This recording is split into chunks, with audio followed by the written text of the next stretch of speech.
Okay, so here we go. We are going to go into the understanding SMTP task, and we're going to read through this real quick and answer are there any questions? Yep, there are questions to answer down here. And from here, we're going to move to the enumerating SMTP and then exploiting SMTP. Okay, so here we go. So SMTP stands for Simple Mail Transfer Protocol. It's utilized to handle the sending of emails. In order to support email services, a protocol pair is required, comprising of SMTP and POP or IMAP. Together, they allow, and POP stands for Post Office Protocol. IMAP, I want to say it's the Internet Message Access Protocol. There we go, yep. So the Internet Message Access Protocol. SMTP server performs three basic functions. It verifies who is sending emails through the SMTP server. It sends the outgoing email, and then if the outgoing email can't be delivered, it sends the message back to the sender. Simple enough, just like any email provider, basically. Most people will have encountered SMTP when configuring a new email address on some third-party email clients, such as Thunderbird or Exchange or something like that. When you configure a new email client, you'll need to configure SMTP server configurations. POP or Post Office Protocol or IMAP, Internet Message Access Protocol, are both email protocols who are responsible for the transfer of email between a client and a mail server. The main difference is POP's more simplistic approach of downloading the inbox from the mail server to the client, where IMAP will synchronize the current inbox with new mail on the server, downloading anything new. This means the changes to the inbox made on one computer over IMAP will persist if you synchronize the inbox from another computer. The POP IMAP server is responsible for fulfilling this process. So how does SMTP work? Email delivery functions much the same as the physical mail delivery system. The user will supply the email a letter, or the email which is considered a letter, and a service, which is the postal delivery service, and through a series of steps will deliver it to the recipient's inbox, their post box. The role of the SMTP server in this service is to act as the sorting office. The email, which is the letter, is picked up and sent to the server, which then directs it to the recipient. So this is the visual of it. So the user goes to the SMTP server. This is the wider internet, comes to the POP IMAP server and gets to the recipient. So SMTP is for outgoing based on what it's showing us. So we create the email, it goes to the outgoing server on the wide internet, comes to the incoming server and gets to the recipient.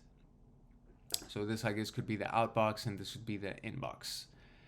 So, and this kind of just explains it for us in detail. So the mail user agent, which is either your email client or an external program, connects to the SMTP server of your domain, for example, smtpgoogle.com. This initiates the handshake. This connection works over the port, which is 25 usually, SMTP port 25. Once these connections have been made and validated, SMTP session starts. The process of sending mail can now begin. The client first submits the sender and a recipient's email address, the body of the email, and any attachment to the server. The SMTP server then checks whether the domain name of the recipient is and the sender is the same. The SMTP server of the sender will make a connection to the recipient's SMTP server before relaying the email. If the recipient server can't be accessed or is not available, the email gets put into the queue. Then the SMTP server will verify the incoming email, so on the recipient side. It does this by checking if the domain and the username have been recognized. The server will then forward the email to the POP or IMAP server as shown in the diagram above. The email will then show up in their inbox. This is very simplified. Obviously, if you want the more detailed breakdown, you can go to this link. So what runs SMTP is readily available on Windows server platforms, which many of the variants of the SMTP being able to run on Linux. And here's a resource that explains the technical implementation, yada, yada, yada. So what does SMTP stand for? Simple Mail Transfer Protocol. What does SMTP handle? The sending of emails. What is the first step in the SMTP process? So what's the first step?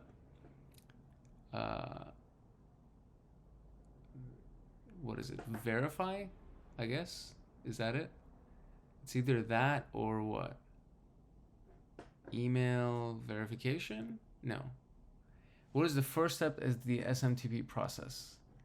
Mail user agent wizard connects to the SMTP server of your domain. So SMTP connect, or it could be SMTP server. It could be one of those two. Maybe it's connect. Let's see. SMTP connect. Nope. So that's not it. Let's see if we can find the better answer. SMTP handshake. I think that's it. SMTP handshake. Yep, that's it. Okay. The default port is 25. Where does the SMTP server send the email if the recipient is not available? SMTP Q. How do you spell Q? Oh, QUEUE. Okay. On what server does the email ultimately end up on, which is pop IMAP? Can a Linux machine run SMTP? Yes, it can. Can a Windows machine run it? Yes, it can. And just like that, we went through our understanding SMTP. And I'm going to skip and go quickly to the next one, which is enumerating. So we got to start the attack box, and we got to start the machine. And we're going to exit split view real quick while that loads. Okay, so before we begin, make sure you deploy, okay? Enumerating. Poorly configured or vulnerable mail servers can often provide an initial foothold into a network, but prior to launching an attack, we want to fingerprint the server, just like we did in the last exercise for the NFS servers. We're going to use the SMTP version module in Metasploit to do this. Metasploit is awesome, by the way. If you haven't used it before, really cool. There's a lot of stuff that you can do with Metasploit. As the name implies, it's going to scan a range of IP addresses and determine the version of any mail server it encounters. Enumerating users, so we're going to enumerate users. It has two internal commands that allow the enumeration of users: verify, confirming the names of valid users, and expn, which reveals the actual address of the user's aliases and list of emails. Using SMTP commands, we can reveal a list of valid users. We do this manually over a telnet connection. However, Metasploit comes to the rescue again, providing a handy module appropriate called SMTP enum for enumeration. Then requirements. We're going to use Metasploit for this. It's important that you have Metasploit installed. If you don't have it, you can install it, yada, yada, yada. Alternatives. It's worth noting that the enumeration techniques will work for the majority of configurations. However, there are non-Metasploit tools such as SMTP user enum that work even better for enumerating OS level user accounts on Solaris via the SMTP service. Enumeration is performed by inspecting the responses to verify VRFY, verify EXPN, and RCPT-TO commands. This technique could be adapted in future to work against other vulnerable daemons, but this hasn't been one of the times that we're writing, so at the time of this writing, it's an alternative that's worth keeping in mind if you're going to distance yourself from using Metasploit in preparation for offensive security practitioner. Okay, so I guess we're going to be using Metasploit though. So let's run the port scan. Same as last time. What is the port SMTP running on? I'm going to just assume that it's 25. Okay, now that we know what port we should be targeting, let's start up Metasploit. What command could we use to do this? And it's msf console. If you would like some more practice, try HackMe as a module on this. So it should be msf console. There you go. Let's search for the module SMTP version. What is the full module name? Okay, so now I actually need my machine, and I'm going to go into the, well, it's big enough. I feel like we should be able to see it in the split screen right here. So if I went here, MSF console, and it's going to start MSF console for us, and then basically the way that you search for modules inside MSF is to use search. And so you would do search SMTP version, and then it'll give us all the different modules that are available under that keyword. So as soon as this thing pops up, we can do that. Let's see, right now, select the module and list the options. Should not be expiring soon. Search SMTP version. There we go. And this is the full thing, right? I wonder if that's the full. I feel like this is the full. No. Oh no, that's the description. Okay, great. So that's the full. Whoops. SMTP version. Do that. Boom. Okay, now select the module and list the options. How do we do this? We're going to, well, it's easy. So you do use 0. That's how you use it. And show options? I mean, what do you mean? Show options. That's how you do it. So I don't, options. Okay, there you go. Have a look through the options. Does everything seem correct? What is the option we need to set? So we need to set our host because it's required, as you see right here. Can I zoom in here? I can't. I don't know if you could see this on the playback right now. Maybe I should kind of just go into full screen mode with this thing just so you could see. Hopefully it'll be a little bit bigger. It's not. Can we do, what do I do to, nope. Nope. Okay, so there's really, yeah, you can't really increase the size of this, but can I zoom in any way? I can't, unfortunately. Okay, well, whatever. So since that is indeed the case, I guess we can just keep our split screen right here. So the thing that we have to set is our hosts. Set that to the correct value for your target machine, then run exploit. What is the system's mail name? Okay, so it's going to be set our hosts to our IP address, which is going to be this thing. Copy, paste, enter. What do you mean, bro?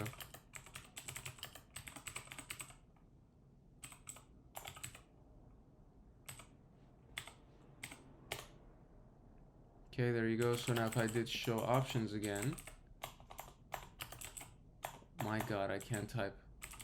Show options. Now we have our set. So now basically you could do either exploit or run. I like run because it's shorter. And so there you go, just like that.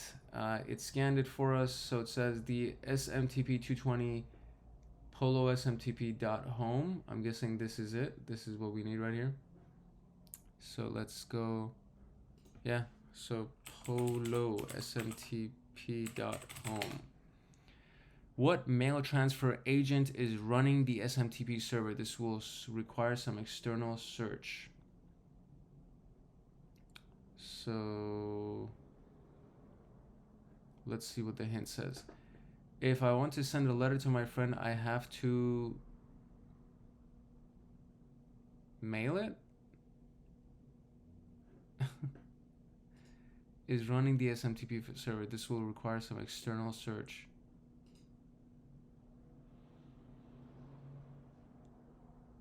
SMTP post fix Ubuntu.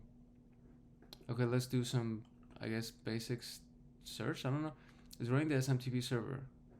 Mail transfer agent. Let's see. Mail transfer agent lookup, maybe.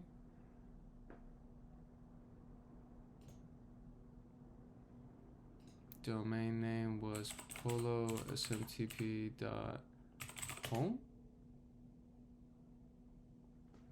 Okay. That doesn't seem to be the thing. Wasn't that what it was? Polo smtp.home.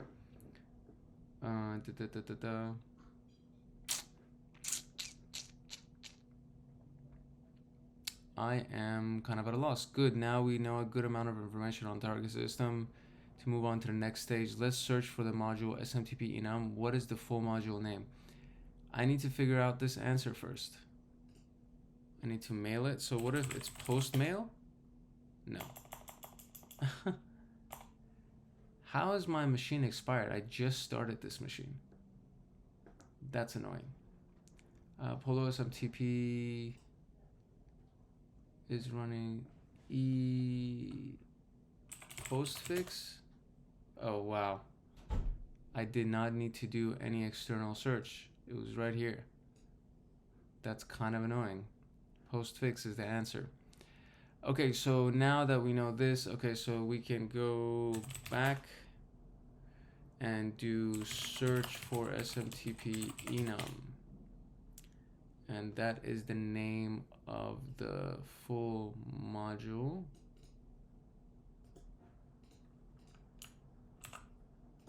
Great. We're going to be using the top username shortlist word list from the username subsection of seclist, which is located here. Seclist is an amazing collection of word lists. That is true. If you don't have it, you could do sudo apt install seclist. Alternative, you could download the repository from GitHub through that link. What option do we need to set the word list path? So let's use 0. And now we here show options and our host's user file. So that would be it. User file. Once we've set this option, what is the other essential parameter that we need to set, which is our hosts as usual. Okay, now run the exploit. Okay, so first let's set the set user file to user share word lists sec lists user names. User share word list sec lists user names. Great. Set our hosts to, I'm guessing the same one, right? 1010. Dang, what was it? 1010. The machine did expire, didn't it? That's so annoying. Why did it expire? Okay, let me refresh the page.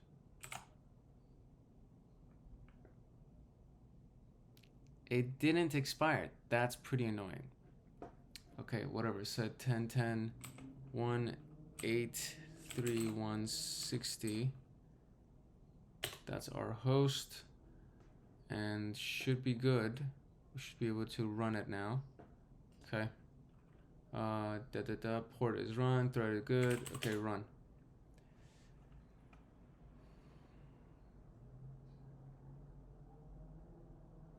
Am I using the right thing? SMTP enum. Okay. What username is returned? Do we get a username?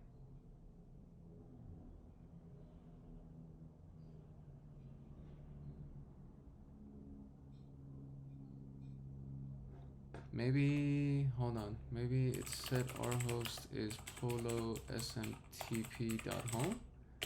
Maybe that's what we gotta run. Run. Okay, that's not it.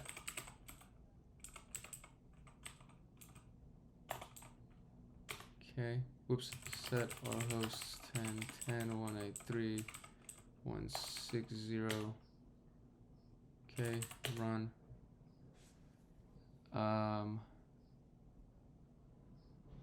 There's no username that just came back though. Auxiliary scanner, SMTP enum, that's what I used. Am I using the right word list? I am using the right word list. Do we have this word list installed? Maybe we should check to see if we even have it.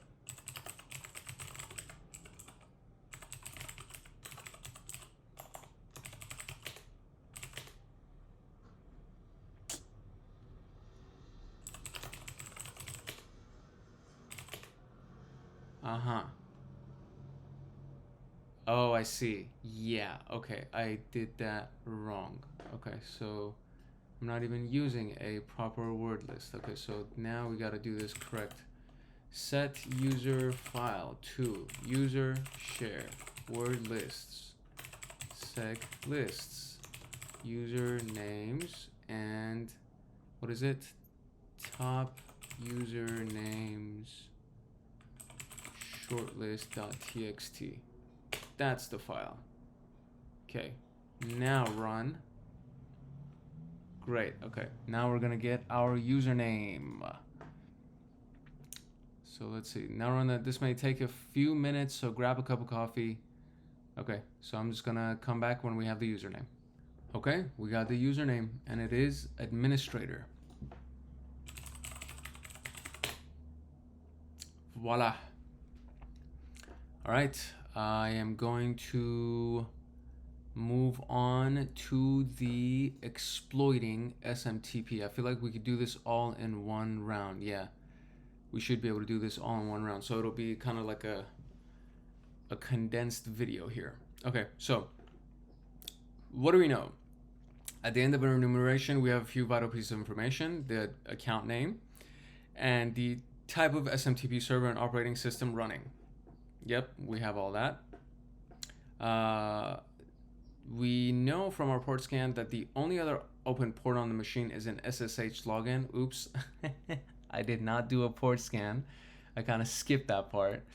But okay, so SSH is probably open, as it just told us. We're going to use this information to try and brute force the password of the SSH using Hydra. Nice. It's advisable that you exit Metasploit to continue the exploitation of this section of the room. Secondly, it's useful to keep a note of the information you gather during the enumeration stage to aid in the exploitation.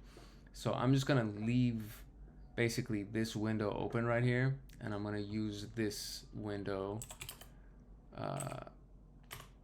to just get to our stuff right here. Or I think it was CD like that. All right, so that's where we're supposed to be. Hydra is a password hacking tool, super badass, by the way, like very, very cool. And you can essentially use, just to kind of shortcut through this whole explanation, you can use word lists like the RockU word list, which is I think like 20 million passwords or something, to hack it, right? And so all we got to do is put in this command right here, and it explains it to us. So Hydra calls the Hydra command. T16 is the number of parallel connections per target, so it runs 16 connections at a time. L user, so points to the user that we're trying to hack, which is administrator. Path to the dictionary that we're going to be using. This is for verbosity, VV/VV. Sets verbose to very verbose, shows the login plus path combination for each attempt. The machine IP that we're going to end up using, which is 10.10.83.160 right here. That's the machine IP they gave us. And the protocol is going to be SSH. So, easy enough, right? Hydra T16. I like typing these things just to kind of get it like in my fingertips, and just get used to it is basically what I want to do. You can definitely copy paste this kind of stuff, and a lot of times it helps you avoid mistakes. But I like typing it because it helps me get better at typing, and it helps me kind of get this embedded into my bones. And 10.10.183.160 SSH, and that should be the command. Yep, that's it. Here we go. Let's see if we get it. So what is the password of the user that we found during our enumeration stage? So we're about to get it right now. Let's see. Okay, there you go. So it went through 148 different password attempts. So George, Buster, Alejandro, yada, yada, yada. And it found Alejandro as our password. So, whoops, it's not administrator, it's Alejandro. Alejandro. Okay, very good. Great. Now let's SSH into the server and find the context of our flag file. So, just like this, SSH is very simple. SSH administrator at 10.10.183.160. There we go. Yes. Alejandro. And we are in. So fine. Well, it might be in the desktop. So ls, there you go. Cat smtp.text. And there it is, ladies and gentlemen. We got our flag.